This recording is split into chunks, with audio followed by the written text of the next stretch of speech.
मेरा ही नाम है प्रशांत किशोर। चुनाव का समय है, बहुत लोग आपके पास अभी आ रहा होगा। आप सोच रहे होंगे प्रशांत किशोर भी आए हैं वोट मांगने। हम वोट नहीं मांगते, हम वोट नहीं मांगेंगे, हम नेता नहीं हैं। पिछले 2-2.5 बरस से बिहार के गांव-गांव में हम पैदल चल रहे हैं। चंपारण से चल के हम अभी अररिया सुपौल तक पहुंचे हैं। शाहाबाद मेरा गृह जिला है, यहाँ अभी पहुंचने में 1 बरिस और लगेगा।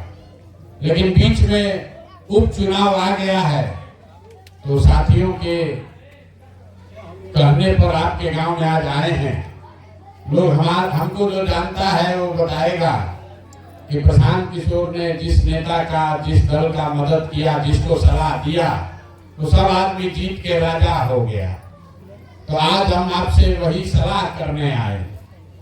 इस्लाम में बताया गया है, जब आगे का रास्ता न दिखे तो मशवरे में खैर, मशवरा करने आए हैं। इसलिए आए हैं कि पिछले 30-35 बरस से आपने सारा प्रयोग करके देख लिया। आपने अपने जाति के नेताओं को वोट दिया, आपने विचारधारा के आधार पर वोट दिया, आपने लालू जी के डर से भाजपा को वोट दिया, आपने भाजपा के डर से लालू जी को वोट दिया। कुछ लोगों ने यहाँ बसपा को भी वोट देकर देख लिया। आपका और आपके बच्चों का जीवन नहीं सुधरा। तो अब आए हैं कोई प्रशांत किशोर। आप हमारी बात सुनिएगा, हम पर भरोसा करके वोट दीजिएगा। तो इसका क्या गारंटी है कि जीतने के बाद हम आपके साथ धोखा नहीं करेंगे। जैसे पहले का नेता लोग धोखा किया, हम भी तो आपके साथ धोखा कर सकते हैं। वोट से पहले तो सब आदमी बढ़िया बतियाता है, वोट के बाद आपको नहीं पूछता। तो जन सुराज वोट मांगने का अभियान नहीं है। अभी 15 मिनट में हम आपको रास्ता बताएंगे, आप उसको समझ लीजिए। उसके बाद जिसको मन है उसको वोट दे दीजिए। वोट जिसको मन है उसको दीजिए, लेकिन जो रास्ता बताएंगे वैसे दीजिएगा। तो और कुछ हो या न हो, आपके बच्चों के लिए पढ़ाई रोजगार का व्यवस्था निश्चित तौर पर हो जाएगा। और अगर न हो तो विधायक जी का नहीं, नेताजी का नहीं, प्रशांत किशोर का गर्दन पकड़िएगा। अब जिसको जिसको ये रास्ता सीखना है, आपका खाली 15 मिनट हमको चाहिए। आपस में आपको बात नहीं करना है, 2 सवाल आपसे पूछेंगे, आप उसका हाँ या ना करके जोर से जवाब दीजिएगा। आपको अभी अपने आंख के सामने दिखेगा कि आपके गरीबी बदहाली का कारण क्या है और इससे निकलने का उपाय क्या है। अभी चुनाव का समय है, 15 दिन में आपको वोट दबाकर अपना प्रतिनिधि चुनना है। जरा सोच के बताइए, आपके गांव पंचायत में, कोटा में और कुछ हो या न हो, आप सभी के बच्चों के लिए पढ़ाई रोजगार का व्यवस्था होना चाहिए कि नहीं होना चाहिए। जिसको जिसको उठाना है हाथ, सबको उठाकर बताना है भैया। जोर से बोलिए, होना चाहिए कि नहीं होना चाहिए। हाथ उठाइए तभी बात आगे बढ़ेगा। होना चाहिए कि नहीं होना चाहिए। जोर से बोलो, कोटा के लोगों में आवाज नहीं है भाई। होना चाहिए कि नहीं होना चाहिए? होना चाहिए। देखिए यहाँ का आदमी कितना होशियार है, इतना समझदार लोग है, हम नहीं सिखाए। पहले से बोल रहा है ना भैया, कुछ हो चाहे नहीं, रोजगार और पढ़ाई होना चाहिए। क्योंकि आपको मालूम है कि अगर आपके बच्चे को, आपके पति को, बेटा को, भाई को पढ़ाई और रोजगार अगर मिल जाए तो कोई मुखिया बने, कोई विधायक बने, कम से कम आपका जीवन सुधर जाएगा। ये पहले से आपको पता है। अभी लोग कह रहे थे मुखिया जी की सब लोग हमको नेता लोग बुर्बक बनाता है। अभी हम आपको दिखाएंगे आप कैसे बुर्बक बनते हैं। अब जरा सब लोग अपने अपने बच्चों का चेहरा याद कर लीजिए, अपने बच्चों का चेहरा याद कर लीजिए और अपने बच्चों के नाम पर एक बार ईमानदारी से बताइए, आप में से किसने जीवन में एक बार भी अपने बच्चों के पढ़ाई रोजगार के लिए वोट दिया है?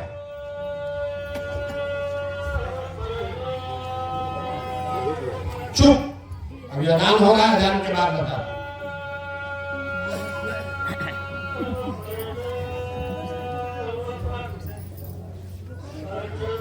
बताइए, दोहरा देते हैं। अपने अपने बच्चों का चेहरा याद कर लीजिए और सोच के बताइए कि आप में से किसने जीवन में एक बार भी अपने बच्चों के पढ़ाई रोजगार के लिए वोट दिया है। देखिए अपने गांव का दुर्दशा। आप चाहे पढ़े लिखे हैं या अनपढ़, हिंदू हैं या मुसलमान, अगड़े हैं या पिछड़े, चाहे जितना बकैती कर लीजिए, आज तक आपने किसी ने अपने बच्चों के पढ़ाई रोजगार के लिए वोट नहीं दिया। आप कह रहे हैं कि आपको लालू जी ने ठग लिया, कोई कह रहा है नीतीश ने ठगा है, कोई मोदी जी को गरिया रहा है। आप अपना दशा देखिए, आप तो अपने बच्चों के लिए आज तक वोट नहीं दिए। तो जो चीज आपको चाहिए उसके लिए वोटे नहीं दिए तो मिलेगा कैसे? अब कोई खड़ा होके कहेगा कि भैया इसका क्या गारंटी है कि पढ़ाई रोजगार के लिए वोट देंगे तो मिल जाएगा। बिहार में तो सब नेता ठग बदमाश है, हम लोग तो सबको वोट दिए, आज तक कुछ नहीं मिला। तो इसका क्या गारंटी है कि पढ़ाई रोजगार के लिए वोट देंगे तो मिलेगा? हम आपको लिख के देते हैं, इसका गारंटी है। अभी आपको 2 मिनट का दिखाते हैं कि आपके बच्चों को पढ़ाई रोजगार कैसे मिलेगा। अब सवाल आपसे पूछेंगे, सही बात बोले तो जोर से हाँ बोलिएगा, मुड़ी नहीं हिलाना है, जोर से हाँ बोलना है। गलत बोले तो ना बोलिएगा, बात खत्म होगा, आपको दिखेगा कि पढ़ाई रोजगार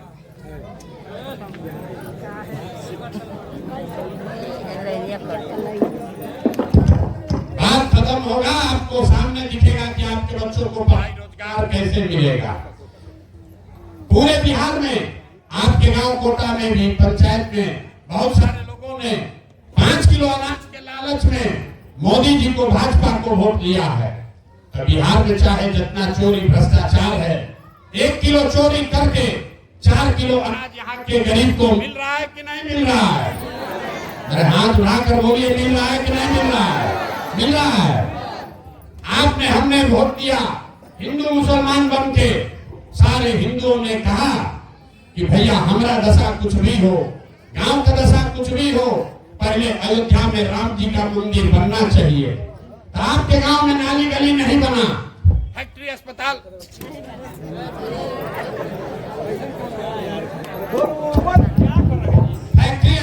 नहीं हुआ, लेकिन आपके वोट की ताकत से अयोध्या में राम जी का मंदिर बना है कि नहीं बना है? अरे भाई हाथ उठाकर बोलो, बना है कि नहीं बना है?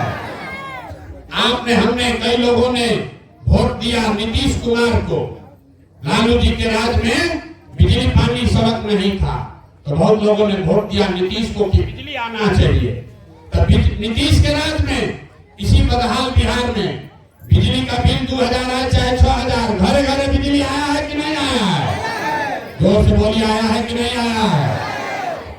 आपने, हमने वोट दिया सिलेंडर के लालच में मोदी जी को। तो सिलेंडर का दाम 1000 हो कि 1200, घरे घरे सिलेंडर बटा है कि नहीं बटा है? आपने, हमने वोट दिया जाति के नाम पर अपने जात के नेता को। बिहार में आदमी कहता है जिए चाहे मर जाएं, अपना जाते वाले को देंगे। तो आपके जात के नेता ने आपके बच्चों के पढ़ाई रोजगार का व्यवस्था नहीं किया, लेकिन जाति का जनगणना और जाति का चर्चा घरे घर बिहार में हो रहा है कि नहीं हो रहा है? अरे जाति का जनगणना हुआ है कि नहीं हुआ है? अब आगे जवाब ना दीजिएगा, आपसे बात ना करेंगे, उठेंगे चले जाएंगे। जो सवाल पूछ रहे हैं हाँ या ना बोलिए। जाति का जनगणना बिहार में हुआ है कि नहीं हुआ है? आपने, हमने वोट दिया, मोदी जी का भाषण सुन के लोग कहता है मोदी जी गुजरात में बड़ा विकास किए हैं इसलिए भाजपा को वोट दे रहे हैं। तो भैया मोदी जी गुजरात में तो विकास कर रहे हैं, पूरा देश का पैसा ले जाकर गुजरात के गांव गांव में फैक्ट्री लगा रहे हैं। और आपके हमारे बच्चे रामगढ़ कोटा के बिहार के बच्चे गुजरात में जाकर नौकरी मजदूरी कर रहे हैं कि नहीं कर रहे हैं? तो कौना बात पर आप लोग वोट दिए हैं जो नहीं मिला? काहे के लिए बुर्बक बना रहे? आप लोग कह रहे हैं कि नेताजी ठग रहे हैं। अरे भैया आप तो अपने अभी बच्चों के नाम पर बोले हैं कि भैया जीवन में अपने बच्चों के पढ़ाई रोजगार के लिए वोट नहीं दिए। यही बताने के लिए आए, जिस चीज के लिए वोट दिए वो मिल रहा है। जिसके लिए वोट नहीं दिए वो नहीं मिल रहा। आप तो खुद बोले कि हम लोग भैया पढ़ाई रोजगार के लिए वोट नहीं दिए, हम लोग अनाज के लिए वोट दिए, अनाज मिल रहा है। मंदिर के लिए वोट दिए, मंदिर बन गया। आप वोट दिए बिजली के लिए, बिजली आ गया। आप वोट दिए गुजरात के विकास के लिए, गुजरात में विकास हो रहा है। जो चाहिए वो मिल रहा है। जब आप अपने बच्चों की चिंता ही नहीं करोगे तो दूसरा आदमी आपके बच्चों की चिंता क्यों करेगा? जब आपको अपने बच्चे का चिंता ही नहीं है तो लालू नीतीश प्रसाद किशोर आपके बच्चे का चिंता क्यों करेगा? हम 2 बरिस से पैदल चल रहे हैं, 5000 गांव में पैदल गए हैं। एक गांव में एक सैलून चलाने वाले आदमी से मिले ऐसे ही सभा में, तो हमने पूछा बताओ 35 साल में लालू नीतीश के राज में क्या फर्क देखे? तो बोला भैया हम तो सैलून चलाइला अपने भाषा में बताई। लालू और नीतीश के राज में कोई फर्क नहीं है। ये 35 वर्ष में जनता का हजामत दोनों के राज में पूरा पूरा बना है। फर्क खाली इतने है कि लालू के राज में अपराधी सब हजामत बनाता था, आई नीतीश भाजपा के राज में अधिकारी सब हजामत बना रहा। लालू जी के राज में अपराधी सब रात में गन लगाकर लूटता था, और नीतीश भाजपा के राज में अधिकारी सब सीने में कलम लगाकर आपको लूट रहा है। लालू जी के राज में अपराधी डरता नहीं था, वैसे ही नीतीश भाजपा के राज में कोई अधिकारी डर नहीं रहा है। यहाँ जितने लोग आप बैठे हैं कोई ऐसा आदमी नहीं है जो सरकारी विभाग में काम करा ले बिना घूस दिए हुए। चाहे खेत का केवाला का कागज हो, कि आपको पासपोर्ट का कॉपी हो, जातीय प्रमाण पत्र हो, अनाज राशन कार्ड हो, 2-4 हजार रुपया दिए बगैर किसी का काम नहीं हो रहा। 5 बरिस से बैठ के नीतीश को गाली देने वाले लोग आज यहाँ पर भाजपा का वोट दबाने के लिए तैयार है। तो आप नहीं भोगिएगा तो हम भोगेंगे। 5 बरिस से गाना गा रहे थे, ए भाई नीतीश बर्बाद कर दिया। ये मुखिया जी लोग बैठे हैं, यहाँ वार्ड सदस्य लोग बैठा होगा, सबका पावर नीतीश कुमार ले लिया। बाप बाप लोग कर रहे हैं, लेकिन फिर जाति के नाम पर भाजपा को जाकर वोट दीजिए।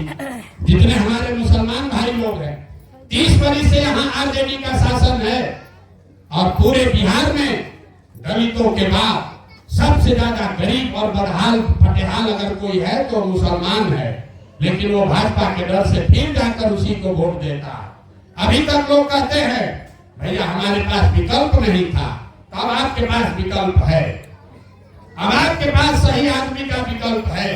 अब आपकी परीक्षा है, ये हमारी परीक्षा नहीं है। हमारे जीवन पर कोई फर्क नहीं पड़ता है कि रामगढ़ में कौन जीते कौन हारे। ये आपके और आपके जीवन का सवाल है।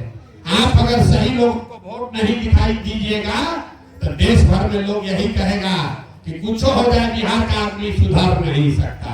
हम रोज मन से कहते हैं, लोग कह रहा भैया विकल्प नहीं था। अब प्रशांत किशोर आए हैं, बड़ा पढ़े लिखे आदमी हैं, 2 बरिस से पैदल चल रहे हैं। भैया आप आगे आगे चलिए, हम लोग सब आपका मदद करेंगे, आप जीतिए, बिहार को सुधारिए। हम आपको सामने से कह रहे हैं, एक प्रशांत किशोर को छोड़िए, अगर 10 को प्रशांत किशोर आ जाएंगे तो भी बिहार सुधरने वाला नहीं। जब तक आप नहीं सुधरिएगा तब तक कोई इसको सुधार नहीं सकता। हम गांव में जाते हैं, लोग कहता है भैया बिहार में बड़ा भ्रष्टाचार है। पूछते हैं कौन भ्रष्टाचार कर रहा है? कह रहा भैया सब अधिकारी जनप्रतिनिधि सब चोर है। हम आपसे पूछ रहे हैं, गांव में जब मुखिया का चुनाव हुआ, विधायक का चुनाव हुआ, जब चुनाव होता है तो जाति के नाम पर मुर्गा भात खाकर 500 रुपया लेकर आप वोट दीजिएगा तो आपका मुखिया विधायक ईमानदार चोर नहीं होगा तो हरिश्चंद्र होगा। अरे आपको तो चोरी भी नहीं करने आ रहा, आपको चोरी भी नहीं करने आ रहा। जिस मुखिया को विधायक को आप 500 रुपया लेकर वोट देते हैं, जाति के नाम पर मुर्गा भात खाकर वोट देते हैं, वही जब जीत कर आता है तो ना जात देखता है ना आपको देखता है। आपके और आपके बच्चों के हलक में उंगली डाल के 5,000 10,000 लूटता है। और आप बात चिल्लाते हैं कि भैया बड़ा भ्रष्टाचार है। तो जैया वोटवा हो रहा था उस दिन आप 500 रुपया में वोट बेचे थे, तब भ्रष्टाचार नहीं दिख रहा था। बिहार में सब आदमी सोच रहा है कि हम लूट के घर भर में पहले सब समाज ईमानदार हो जाए। ये कभी हो सकता है? अरे जब समाज चोर है तो नेता ईमानदार कहां से पैदा होगा? तो अगर नेता ईमानदार चाहिए तो आपको भी ईमानदार बनना पड़ेगा रे भाई। और ये भी बता देते हैं, हम बहुत कड़वा बात बोलते हैं, आपका जीवन अब नहीं सुधरने वाला। हमारा उम्र है 47 साल, आधा से ज्यादा जिंदगी हमारा बीत गया। आपका जिंदगी अब नहीं सुधरने वाला है। अब आप पढ़ लिख कर डॉक्टर, इंजीनियर, कलेक्टर नहीं बन सकते हैं, लेकिन अभी से भी जग जाइएगा। अपना नहीं तो कम से कम अपने बच्चों का चेहरा देखिए। अभी से भी जग जाइएगा तो कम से कम आपके बच्चे मजदूर नहीं बनेंगे। और नहीं, अगर जाति धर्म में पड़े रहोगे तो लिख के ले लीजिए, जिस गरीबी बदहाली में आपका जिंदगी बीता है, आने वाले समय में आपके बच्चों को भी उसी गरीबी और बदहाली में जीना पड़ेगा। कोई नहीं सुधार सकता। आपके पास अवसर है, एक बार संकल्प लीजिए, एक बार संकल्प लीजिए, गलत आदमी को वोट मत दीजिए। यहाँ हमारे मुस्लिम साथी बैठे हैं, इस्लाम में ये बात आपके पैगंबर साहब ने लिखी है। ये आपको बताया गया है कि जिस कौम को अपने रहनुमाओं की समझ न हो उसके ऊपर जालिम हुक्मरानों को मुसल्लत कर दिया जाता है।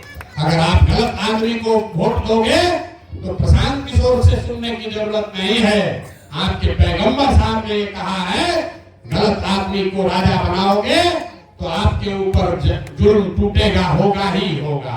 तो गलत आदमी को, भाजपा को हराने के लिए किसी गलत आदमी को वोट मत दीजिए। भले वोट मत दीजिए, नोटा का जाकर बटन दबाइए, लेकिन गलत आदमी को वोट मत दीजिए। यही आपसे आग्रह करने आए हैं। अगर जन चुनाव का प्रत्याशी अच्छा नहीं लगता है, कोई बात नहीं है, वोट उसको भी मत दीजिए, नोटा का बटन दबाइए, लेकिन गलत आदमी को वोट मत दीजिए। जिन नेताओं ने आपके बच्चों को अनपढ़ बना दिया, जिन नेताओं ने आपके बच्चों को मजदूर बना दिया, उसी को जाकर वोट दोगे तो आपका भला नहीं होगा। यही बताने आए हैं। अगर आप जागृत होते, यहाँ कोई नेता आता वोट मांगने, कोई राजद से, कोई भाजपा जदयू से वोट मांगने आता तो गांव वाले को यहाँ लगा देना चाहिए ताकि घुस नहीं सकते हो। ये भाजपा का जो आया है यहाँ प्रत्याशी, जरा उससे पूछिए कि तुमको वोट देंगे तो नीतीश कुमार मुख्यमंत्री रहेंगे कि कोई दूसरा रहेगा। जिस नीतीश कुमार को आप 5 बरस से गाली दे रहे हैं, उसी आदमी को फिर भाजपा का बटन दबा रहे हैं तो वोट नीतीश को मिल रहा है। ये ध्यान रखिए। ये चोला बदल कर पिछली बार आपने भाजपा को जिताया और मुख्यमंत्री कौन बना? नीतीश कुमार। जो नीतीश कुमार टीचरों पर लाठी चलवा रहा है, मुखिया, सरपंच, वार्ड सदस्य सबका हक ले लिया, 60 वर्ष से ज्यादा उम्र की महिलाओं को 400 रुपया भीख दे रहा है, पूरा लोग परेशान है। अभी जमीन का सर्वे शुरू हुआ था, घर घर में झगड़ा लगाया है, स्मार्ट मीटर लग रहा है, गरीब आदमी के पास 200 रुपया नहीं, उसके घर में अंधेरा हो रहा है। उसी नीतीश कुमार को 5 वर्ष गाली दिए और आज अभी रामगढ़ में उसी नीतीश कुमार के पार्टी को, भाजपा को आप वोट दीजिएगा तो अपने भविष्य के लिए, अपने बर्बादी के लिए आप खुद जिम्मेवार हैं, कोई दूसरा जिम्मेवार नहीं है। यही बात बताने आए हैं। ठीक लगे तो इसको अपनाइए और न ठीक लगे तो जैसे जिंदगी चल रहा है वैसे चलाइए। हमारा बच्चा बिहार में नहीं पढ़ता, हमारा बच्चा देश के सबसे अच्छा स्कूल में पढ़ता है। आपके बच्चे यहाँ सरकारी विद्यालय में पढ़ रहे हैं जहाँ खिचड़ी बट रही है, पढ़ाई नहीं हो रहा। आपके बच्चे उस कॉलेज में जा रहे हैं जहाँ से फर्जी डिग्री मिल रहा है, कोई पढ़ाई नहीं हो रहा है। अभी छठ है, 4-10 दिन के बाद यहाँ के घर के बच्चे ट्रेन में, बस में बोड़ा के तरह, जानवर के तरह भर के आएगा। साल में 10 दिन घरे अपने पति को आपको देखने का अवसर मिलेगा। आपका बच्चा आपके साथ रहेगा, 10 दिन के बाद फिर उसको मजदूरी करने जाना पड़ेगा।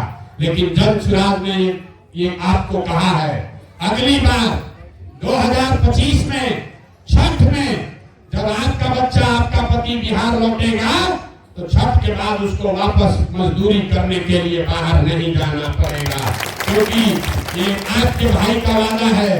अगले 1 वर्ष में बिहार में वो व्यवस्था बना कर देंगे कि किसी को बच्चे को 10-12 हजार रुपया के मजदूरी के लिए बिहार से बाहर नहीं जाना पड़ेगा। तय आपको करना है कि आपको अपने बच्चे के लिए वोट देना है कि लालू जी के बच्चे के लिए वोट देना है, जगदानंद के बच्चे के लिए वोट देना है कि अपने बच्चे के लिए वोट देना है, ये तय आपको करना है। गलत चुनाव करोगे गलत ही पाओगे। ऐसा नहीं हो सकता है कि वोट आप गलत दीजिए और नेता बढ़िया हो जाएगा। यही आपका समय है। 5 वर्ष आप विवश रहे, 5 वर्ष आपको खून का आंसू रुलाया है, भ्रष्टाचार से, परेशानी से, पढ़ाई से, रोजगार से। अब आपका समय आया है, सूद समेत नेता को वापस कीजिए। लालू, नीतीश और भाजपा से बिहार को साफ कीजिए। जिसको दूसरा अच्छा लगे उसको वोट दीजिए, लेकिन इन 3 दलों को वोट मत दीजिए। यही वो 3 दल हैं जो 35 वर्ष से बिहार को रसातल में पहुंचाया है। और अगर इसके बाद भी जाकर आप वोट देते हैं तो नेता दोषी नहीं है, आपके बच्चों का दोषी, आपके बच्चों के भविष्य के दोषी आप स्वयं हैं। आप अपना जात पकड़ के रहिए और अपने बच्चों को मजदूर बना कर रखिए। ये आपका निर्णय है, कोई आपको इससे आगे बता नहीं सकता है। आप आए, आपने हमारी बात सुनी, इसके लिए बहुत बहुत धन्यवाद। एक नारा हम लगाएंगे, जरा जोर से। आप लोग आधा आदमी सुन रहे हैं, आधा उंगिया रहे, तो जरा जोर से बोलिए। मैं बोलूंगा जय बिहार, आप सबको बोलना है जय जय बिहार, जय बिहार। देखिए आदमी का जोर देखिए। इसीलिए आपके बच्चों को बिहारी कह के कहीं दिल्ली में, बॉम्बे में 4 थप्पड़ मारता है। ये ज्ञान की धरती रही है।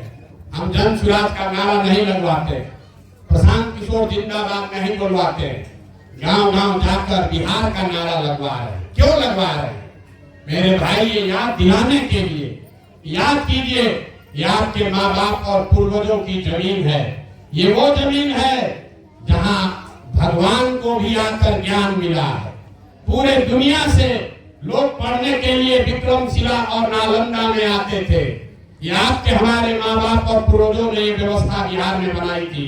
और आज हम लोग का दशा देखिए, जाति धर्म में बट के आपने, हमने अपने को बड़ा होशियार समझ रहे हैं। आपने, हमने जो व्यवस्था बनाई है, इसमें आपके हमारे बच्चों को 5वां क्लास पढ़ने का भी व्यवस्था नहीं है। तो इस व्यवस्था को बदलिए, इस मिट्टी का गौरव वापस आए। कोई आपके बच्चे को बिहारी कह के गाली न दे। इस संकल्प के साथ सही आदमी का चुनाव कीजिए। मेरा विश्वास है कि आप गलती नहीं करेंगे। यही विश्वास के साथ आपका यहाँ आने के लिए बहुत बहुत धन्यवाद। एक बार अंतिम बार मैं बोलूंगा जय बिहार, आपको बोलना है जय जय बिहार, जय बिहार। आदमी को कोई दम नहीं, सब पीछे खड़े, सब महाराष्ट्र में रहते हैं। जोर के लगाएंगे, जोर के। जय बिहार।